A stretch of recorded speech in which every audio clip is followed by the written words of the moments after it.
Hey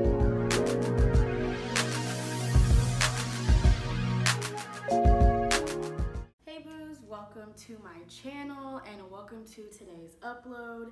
Today I'm talking about 5 healthy tips that I've implemented in my life during this year, this pandemic, and just basically what I've been doing to survive. 2020 has been nothing short of tragic, rough, scary, just an overall crisis, but I have implemented these top 5 things that have really just helped me recenter myself, relax, kind of calm my anxiety. There's a lot going on in the world. We're still in the midst of a pandemic. We're still in the midst of this election as of now. So there's a lot going on, but I feel like focusing on the things that you can control and just really focusing on things that you can do to make yourself feel better really helps a lot, because even though there are a lot of things that we don't have direct control over, we do have direct control over the things that we can implement in our lives to make ourselves feel better and to just relax ourselves. So let's get into my first healthy habit,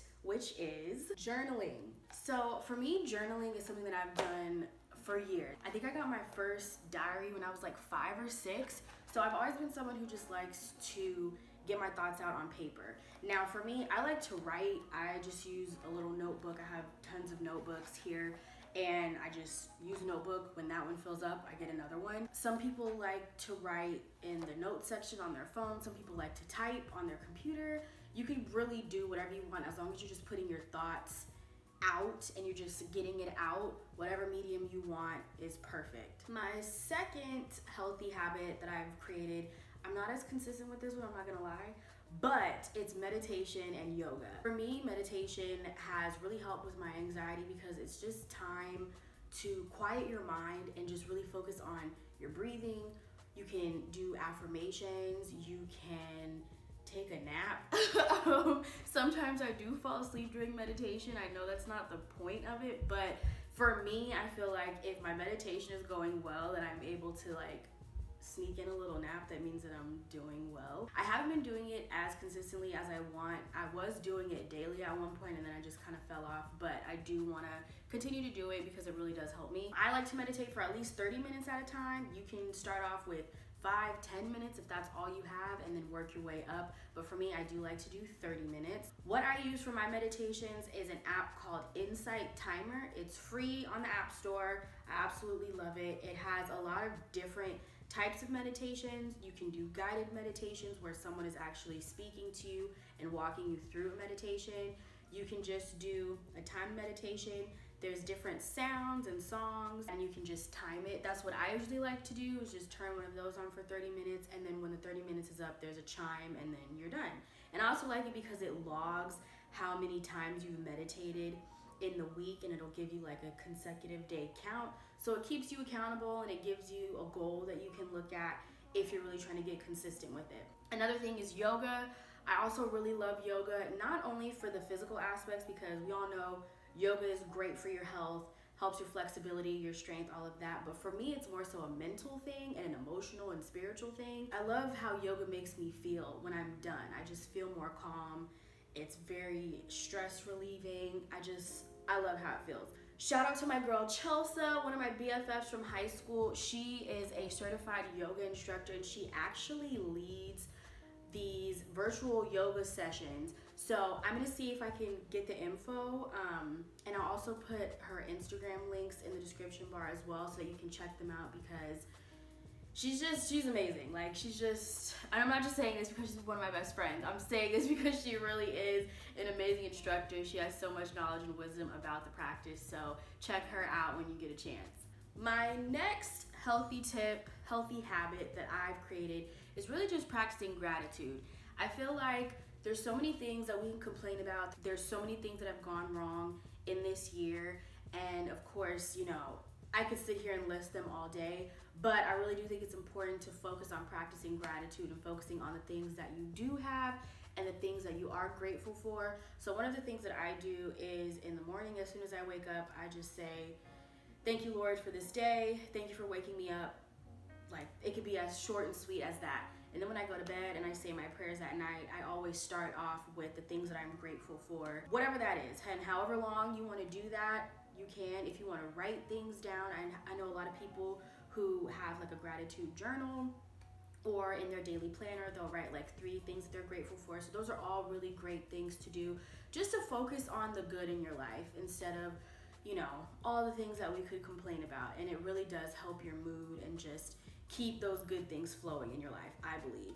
What I did in 2019, it's actually ironic that I didn't do it for 2020, but I forgot where exactly I saw this idea from, but it was on Instagram, and someone had the idea to create a year of greatness jar. So I did that for 2019. So what you're supposed to do is starting at the beginning of the year in January, every single week of the year, you're supposed to write one good thing that happened, one thing that you're grateful for, maybe an accomplishment or a goal that you met, whatever you want.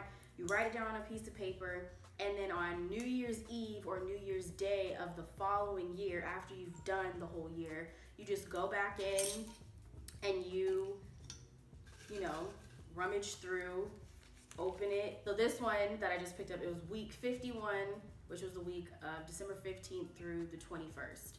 And I put like my little thing that I was grateful for.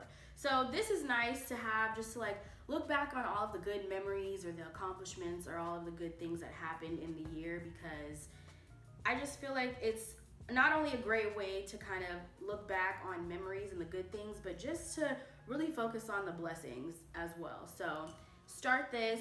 Like I said, I didn't do this for 2020, not on purpose, but I kind of forgot about it. But I do want to do it for 2021.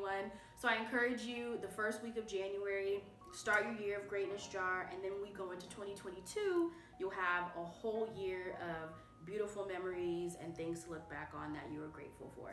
Healthy habit number 4 that I've been practicing a lot during quarantine. Are we even in quarantine anymore? Whatever, you know what I mean.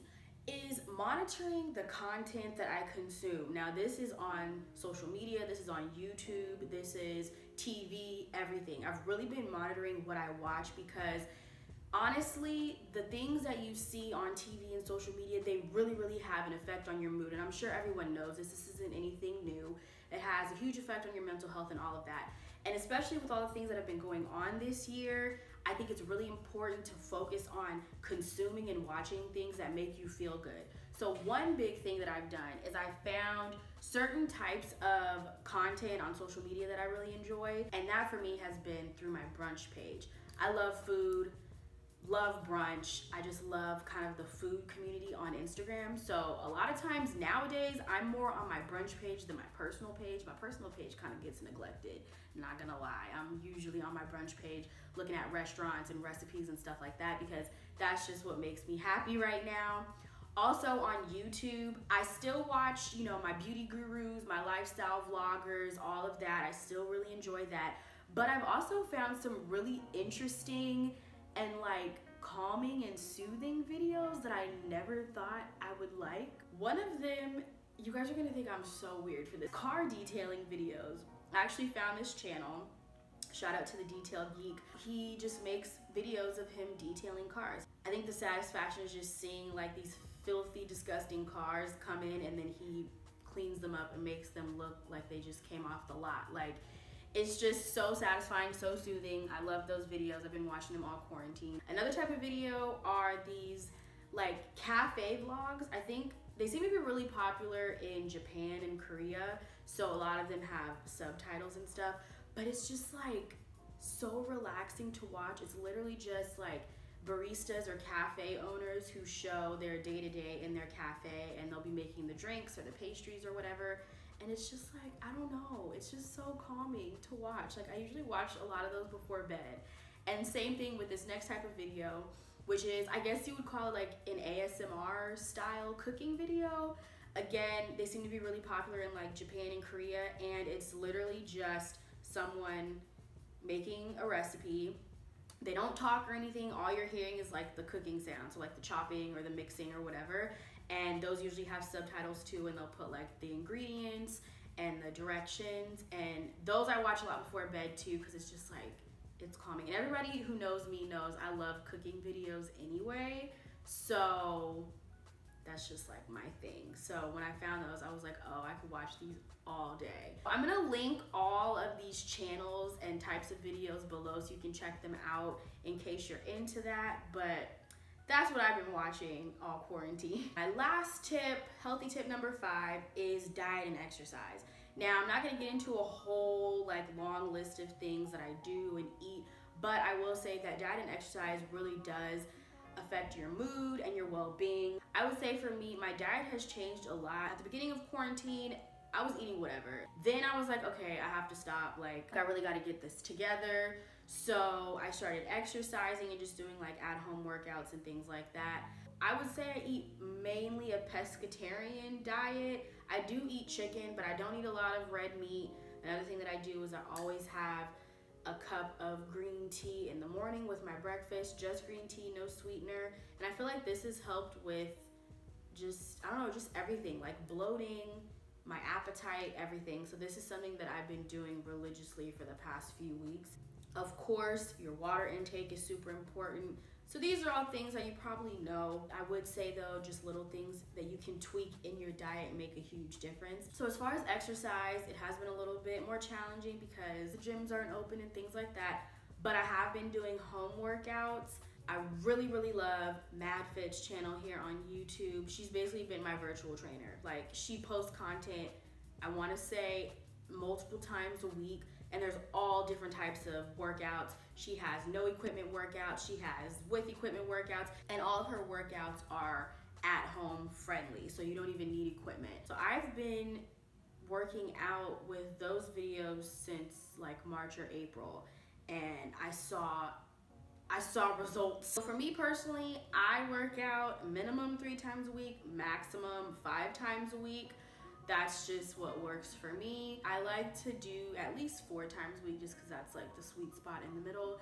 But everyone's different. I would say just find that happy medium for you. You don't want to work yourself out to death. Like, you do need time for your body to rest and recuperate, but you also want to work out often enough that you do see results. And before I close the video out, I just have one bonus tip that I want to give, and that is to create routines for yourself.